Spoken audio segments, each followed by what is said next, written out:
Hello. Wikipedia's picture of the day, July 9, 2022. Today's video is about Haboku sansui. Haboku sansui, broken ink landscape, is a splashed ink landscape painting on a hanging scroll.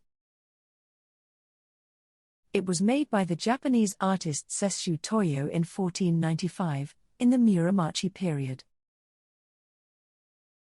Sesshū Tōyō was a Zen Buddhist monk and painter.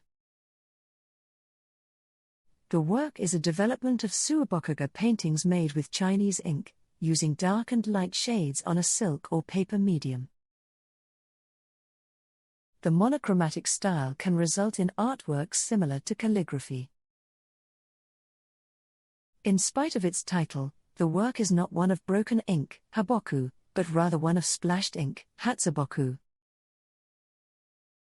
In this style, the painter avoids strongly defined outlines, with shapes indicated by color washes in lighter and darker tones. Thanks for watching. And don't forget to like, comment, and share.